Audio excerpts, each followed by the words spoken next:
बिस्मिल्लाहिर्रहमानिर्रहीम। अस्सलाम वालेकुम viewers, welcome to the channel.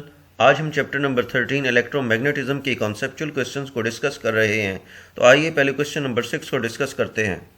Question number 6, if a current is pass through an unstretched spring, will the spring contract और expand.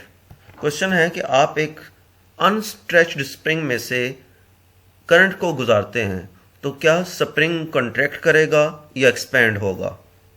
तो इस question का answer देने से पहले हम ये कंसीडर कर लेते हैं कि हमारे पास दो स्ट्रेट वायर्स हैं, पैरेलल हैं, और उनमें से अगर करंट गुजारी जाए तो क्या इफेक्ट होता है। फिगर ए में दो वायर्स दिखाई गई हैं जिनमें करंट की डायरेक्शन अपोजिट है। पहली वायर में current from top to bottom, from higher to lower potential है, जबकि दूसरी वायर में करंट की डायरेक्शन बॉटम टू टॉप है। अब ये दो वायर्स एक दूसरे को रिपेल करती हैं, जबकि अगर इनमें करंट की डायरेक्शन सेम हो, दोनों में बी फिगर में जैसे दिखाया गया है कि दोनों वायर्स में करंट की डायरेक्शन सेम है, फ्रॉम टॉप टू बॉटम है, फ्रॉम पॉजिटिव टू नेगेटिव है, तो ये दो वायर्स एक दूसरे को अट्रैक्ट करती हैं।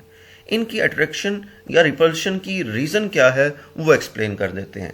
आप जानते हैं कि जब एक स्ट्रेट कंडक्टर में से वायर में से करंट गुजारी जाए तो उसके इर्द गिर्द मैग्नेटिक फील्ड पैदा हो जाता है, जो कि हम मैग्नेटिक फील्ड लाइंस की डायरेक्शन राइट हैंड रूल से फाइंड कर सकते हैं।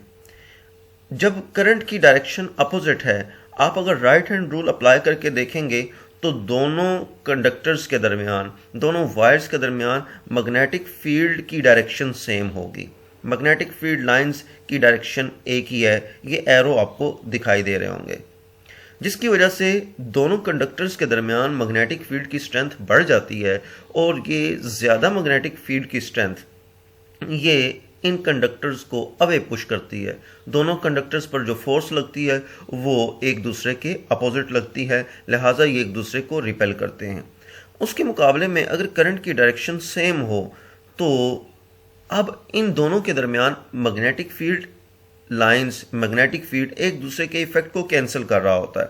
आप राइट हैंड रूल अप्लाई करके देखें, एक कंडक्टर की जो मैग्नेटिक फील्ड लाइंस हैं सर्कुलर, और दूसरी वो इन दोनों कंडक्टर के बीच में सेंटर में एक दूसरे के इफेक्ट को कैंसिल कर रही हैं, और सेंटर में मैग्नेटिक फील्ड डिक्रीज हो जाता है और दोनों की साइड पे मैग्नेटिक फील्ड स्ट्रांग है जो इनको पुश करता है एक दूसरे की तरफ। फोर्स एक दूसरे की तरफ लगती है और ये एक दूसरे को अटैक करते हैं। इन दोनों सिचुएशंस को, इनके मैग्नेटिक फील्ड को एक और फिगर में ज़्यादा वाज़ह तौर पे दिखाया गया है।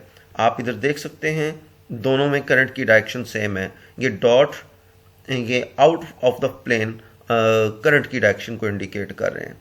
राइट हैंड रूल अप्लाई करें तो मैग्नेटिक फील्ड लाइंस वो सर्कुलर हैं और एंटी क्लॉकवाइज हैं। सेंटर में आप देखेंगे कि ये मैग्नेटिक फील्ड लाइंस एक दूसरे के इफेक्ट को कैंसिल कर रही हैं।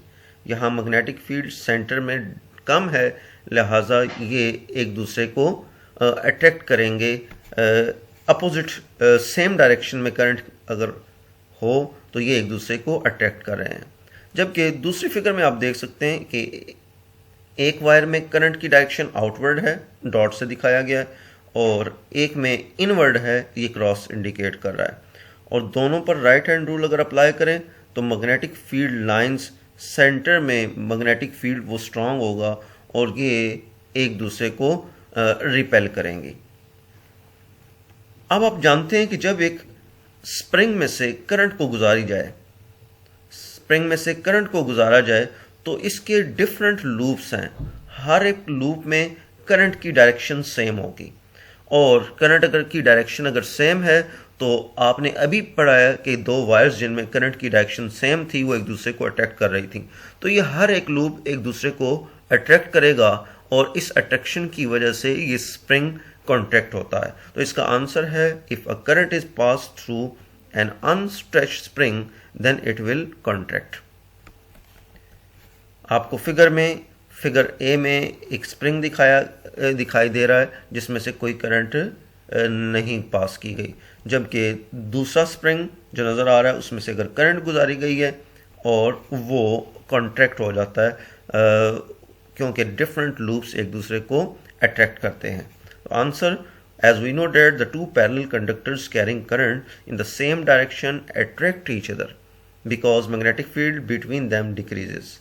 When current is passed through a spring coil, the current in all the rings of the spring is in the same direction. Thus, adjacent ring of the spring will attract each other and spring will contract.